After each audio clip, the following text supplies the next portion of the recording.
Bonjour à tous et bienvenue à la correction de la section 4.11. Je suis à la page 537 du livre. Je commence avec le numéro 1A. Alors, on a une personne qui se balance. On prend un axe X horizontal dans le plan de son mouvement d'oscillation et un axe Y vertical. OK, fait qu'on va dessiner ça. On a un axe XY de cette façon-ci, et la personne qui se balance, c'est semblable à un pendule. Fait qu'on peut s'imaginer qu'on a un plafond ici, et on a la personne qui est au bout de la corde, là, qui se balance. Donc, c'est vraiment un pendule. OK. Alors, dans la question en A, il faut dire si les équations suivantes sont vérifiées. Donc, autrement dit, est-ce que la somme des forces en X est égale à 0? Ben, on va aller voir. Donc, la personne qui est sur la balançoire, ou autrement dit le pendule, subit deux forces. Force gravitationnelle et tension dans la corde dans cette direction-là. Ce sont les deux seules forces qu'elle subit. Alors, est-ce que c'est vrai de dire que la somme des forces en X est égale à 0? Ben non. On le voit bien, parce que, regardez quelles sont les forces. J'en ai une qui est verticale, c'est FG, puis l'autre, la tension T, peut se décomposer en X et en Y. Fait que si je le décompose en X, c'est comme ça, en bleu. Puis en Y, c'est ce qui est en rouge ici, TY. Alors, non, c'est pas égal à 0 parce qu'on a une seule force qui a une composante en X, c'est notre TX en bleu. Et donc, cette composante-là n'est pas annulée par aucune autre composante de force. Donc, non, car elle va accélérer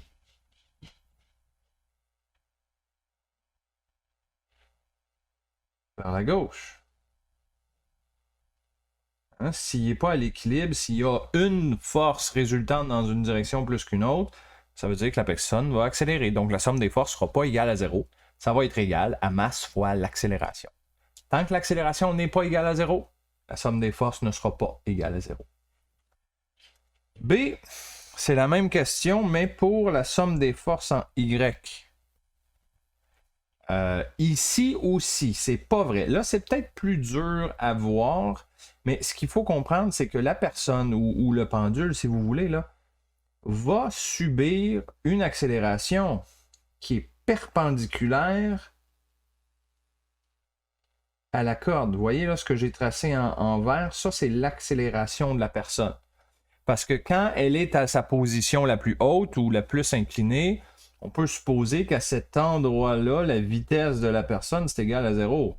On est d'accord que le pendule, il ne va pas rester incliné comme ça, il va se déplacer, il y aura une accélération, et vous pouvez voir que l'accélération n'est pas seulement en X, mais elle va être en Y aussi. Donc l'accélération va avoir une composante en X et une composante en Y, donc est-ce que la somme des forces en Y est égale à 0? Ben non, car elle va accélérer vers le bas.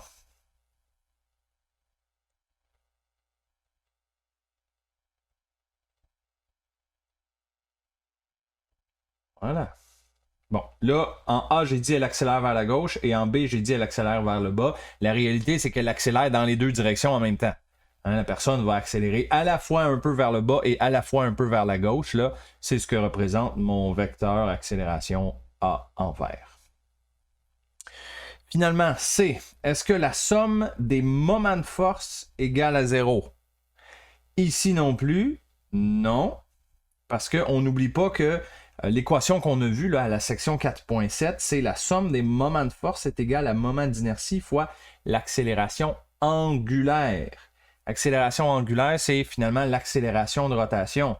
Et la personne ici, vu qu'elle possède une accélération A en vert, ben, par l'équation de transfert, on sait que l'accélération tangentielle, je ne l'écrirai pas AX parce que ça peut être mélangeant, l'écrire comme ça, AT, l'accélération tangentielle, qui est ce que j'ai en vert, là, ben, il y a une équation de transfert qui dit que ça, c'est égal à R fois l'accélération angulaire. Donc, si j'ai une accélération tangentielle, j'ai une accélération angulaire. Si j'ai une accélération angulaire, ça veut dire que somme des moments de force n'est pas égale à 0 parce que c'est égal à I alpha. Donc, est-ce que c'est égal à 0? Non, car il y aura une accélération angulaire. Voilà. Numéro 2 maintenant. Place une boule de quille, sphère pleine en haut d'un plan incliné et on la lâche. Si elle roule sans glisser jusqu'en bas du plan incliné, déterminez le pourcentage de son énergie potentielle gravitationnelle initiale qui est convertie en énergie cinétique de translation de son centre de masse. Ok, très bien. On va commencer par se faire un schéma. Supposons que la boule commence à cet endroit-là, en haut du plan incliné. La boule va dévaler le plan incliné et va se ramasser en bas du plan incliné, quelque part ici. Notre plan incliné est incliné d'un angle θ, que je ne connais pas, effectivement. Et la distance qu'elle a parcourue, on va appeler ça L, mettons. Je vais me prendre un axe Y qui pointe vers le haut. On n'a pas le choix. N'oubliez pas que quand on fait un problème par énergie, il faut un axe Y qui pointe vers le haut. Je vais dire que Y initial, c'est ici, lorsque la boule est en haut du plan incliné. Selon mon angle θ et selon... Ah non, j'en ai pas besoin de faire ça. Ok, non, j'ai pas besoin. Je vais juste appeler cette hauteur-là Y initiale. Puis la hauteur finale, ici, je vais dire que c'est 0. Hein, parce qu'avec l'axe Y qui pointe vers le haut, c'est nous qui décidons où est-ce qu'on met notre hauteur d'origine, ou plutôt notre hauteur de référence. Notre Y égale à 0, c'est nous qui décidons. Fait que j'ai décidé de le mettre là, vis-à-vis la hauteur finale de la boule. OK? Fait qu'à partir de là, on va appliquer la conservation de l'énergie, donc KI plus UI, plus le travail non conservatif est égal à KF plus UF. Alors, supposons qu'initialement on part du repos, ça veut dire qu'on n'a pas d'énergie cinétique initiale.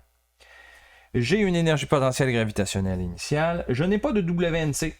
J'aurais une force normale qui agit sur la boule, mais comme vous savez, l'angle entre la force normale et le déplacement, c'est 90 degrés. Donc, si j'avais à le calculer, ça donnerait 0 de toute façon. Et dans un cas comme ceci, quand j'ai du frottement, c'est le cas, là, on a du frottement.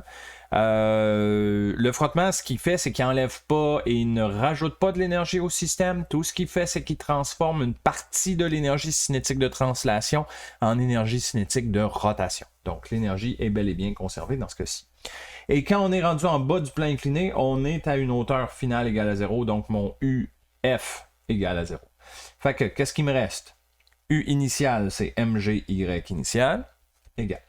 K final, là, il ne faut pas oublier que la boule va se déplacer, donc elle fera une translation, en même temps qu'elle va faire une rotation. Ça veut dire que dans mon KF, j'ai une énergie cinétique de translation, une demi MVF carré, mais j'ai aussi une énergie cinétique de rotation qui est une demi I oméga F carré.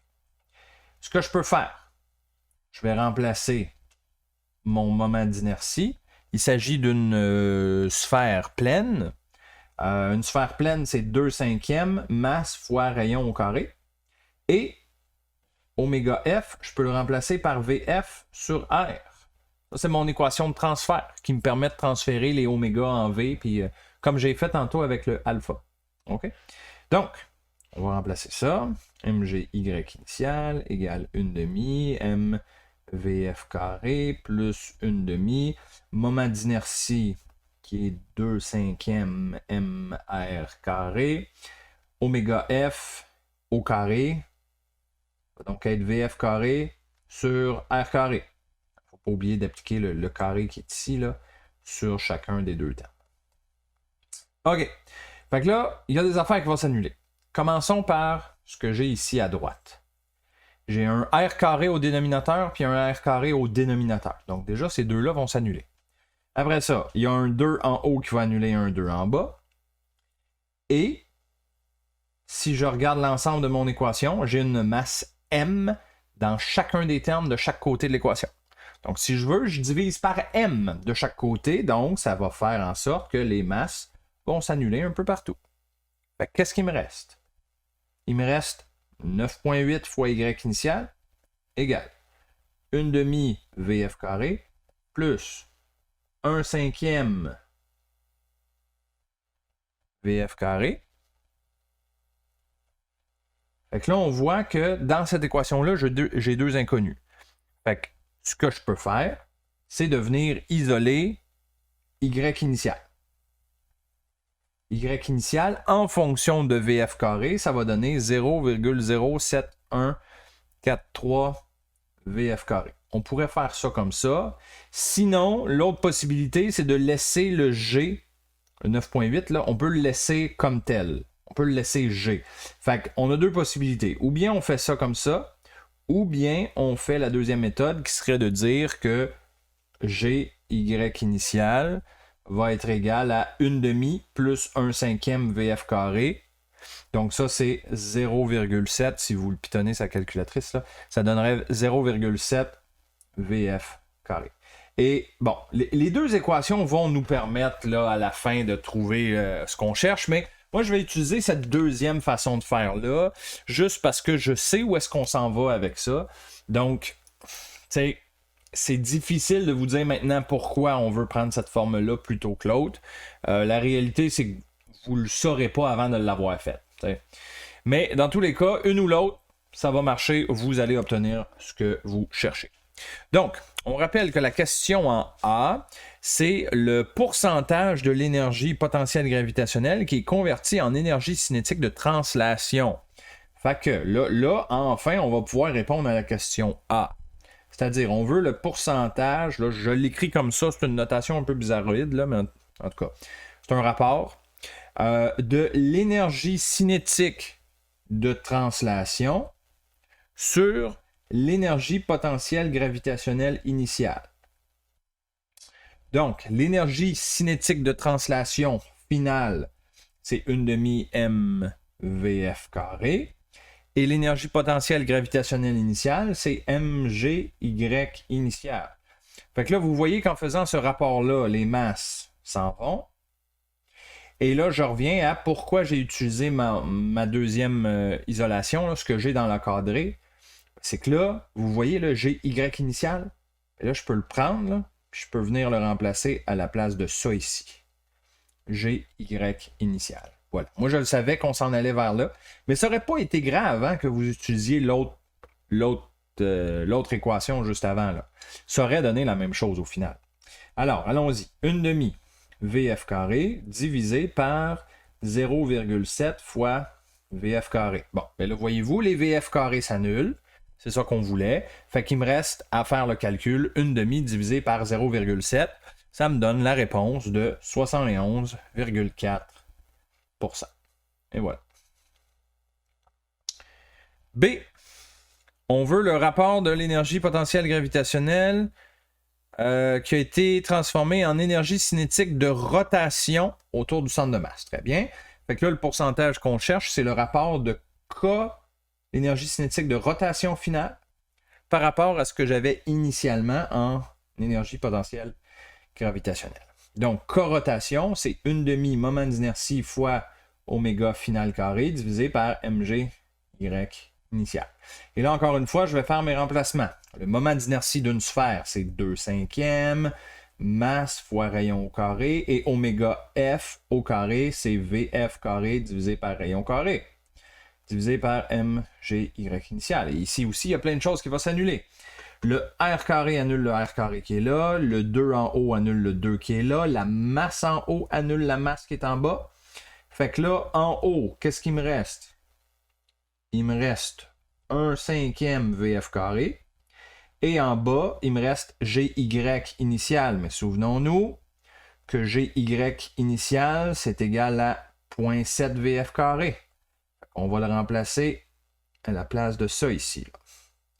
Donc, ça va donner 0,7 VF carré. Et là, il se passe la même chose. Les VF carrés s'annulent. Alors, le calcul que j'ai à faire, c'est 1/5 divise par 0,7. Ce que je fais, ça va me donner un pourcentage de 28,6%. Ensuite, C. On veut la quantité d'énergie qui a été transformée en énergie thermique. Dans ce cas-ci, c'est 0. Car Rien n'est perdu. L'énergie thermique, là, il faut comprendre que il va avoir de l'énergie thermique si le frottement dissipe de l'énergie. Si vous vous frottez les mains ensemble, là, ça chauffe. Pourquoi ça chauffe? Parce qu'il y a du frottement entre vos deux mains et ce frottement-là, par le glissement, transforme l'énergie sous forme de chaleur. La chaleur, c'est l'énergie thermique. Dans le cas d'un objet qui roule sur un plan incliné, comme je l'expliquais tantôt, le frottement ne fait pas de travail non conservatif. Il ne dissipe pas d'énergie du système, donc il n'y a pas d'énergie thermique émise. Qu'est-ce qui fait le frottement? Ben, tout ce qu'il fait, c'est qu'il transforme une partie de l'énergie cinétique de translation vers une énergie cinétique de rotation. Donc, pas d'énergie thermique émise. Numéro 4. OK, numéro 4, on a un cylindre plein avec une masse, avec un rayon qui peut tourner autour de l'axe, comme on peut voir sur le schéma. On le fait tourner à 10 tours par seconde et on le laisse aller, puis après, il va s'arrêter au bout de 40 secondes en raison du frottement.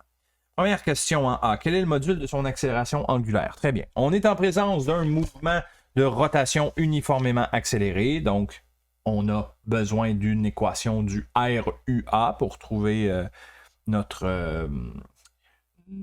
réponse. Donc, première équation du RUA dit ceci: vitesse finale est égale à vitesse initiale plus accélération fois le temps t. Tout ça dans le monde angulaire.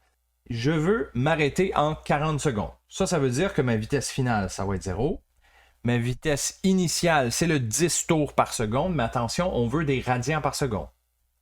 10 tours, ça veut dire 10 fois 2 pi radians, parce qu'un tour de cercle, c'est 2 pi radians. Tout ça par seconde. Donc, divisé par une seconde. Là, j'aurais pu ne pas mettre le divisé par 1, mais je le mets juste pour vous le faire comprendre. 10 tours par seconde, c'est donc 20 pi radians. Plus l'accélération angulaire que je cherche, et on me dit que ça prend 40 secondes pour s'arrêter. Donc, ça veut dire que mon accélération angulaire va être de moins 1,571 radians par seconde carré, mais dans la question, on cherche le module de l'accélération, et un module, c'est toujours positif.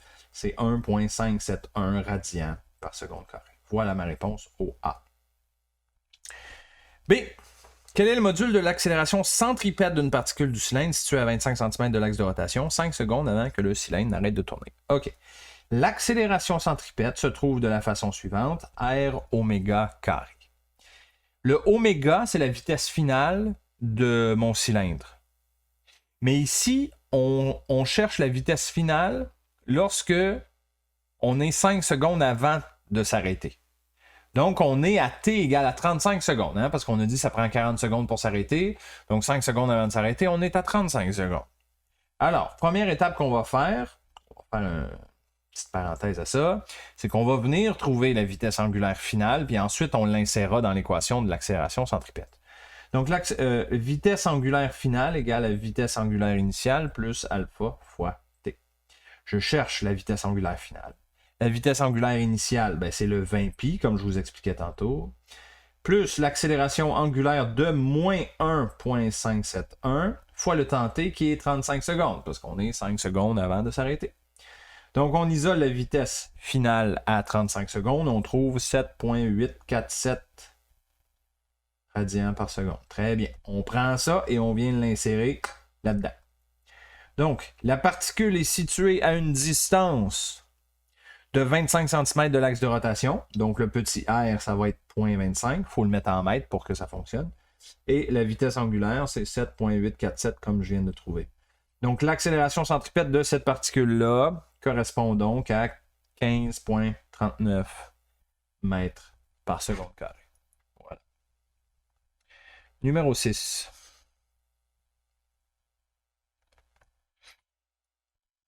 Une sphère roule sans glisser en descendant un plan incliné. Bon, un peu comme on a fait là au numéro 2. Dites si chacune des quantités suivantes demeure constante. A, la quantité de mouvement de la sphère. Bon, la quantité de mouvement, c'est masse fois vitesse. Fait qu'une sphère qui est en train de rouler en bas d'un plan incliné, ça a une vitesse qui augmente. Je vais l'écrire en paresseux, là. Vitesse qui augmente, donc, non. P P n'est pas constant. Il faut juste dire si c'est constant. Oui, c'est ça. Il faut juste dire si c'est constant. Donc non, c'est pas constant.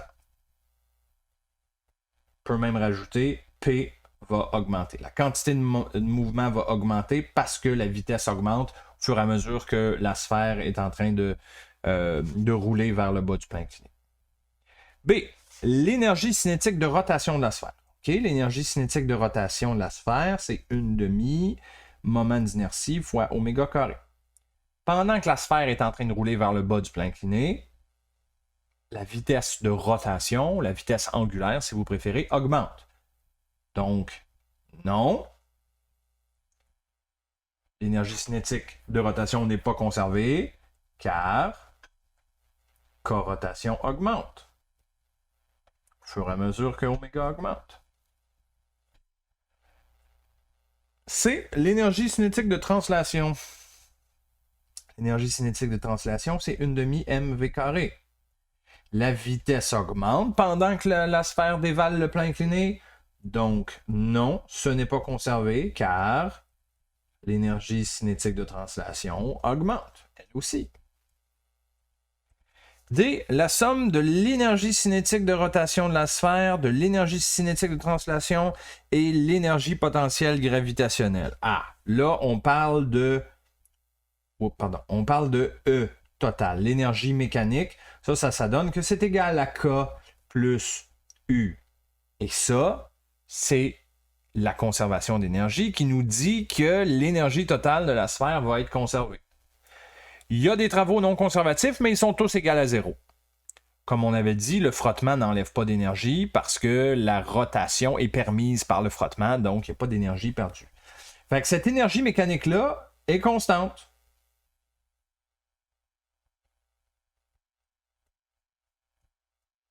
Donc oui, ça ne change pas.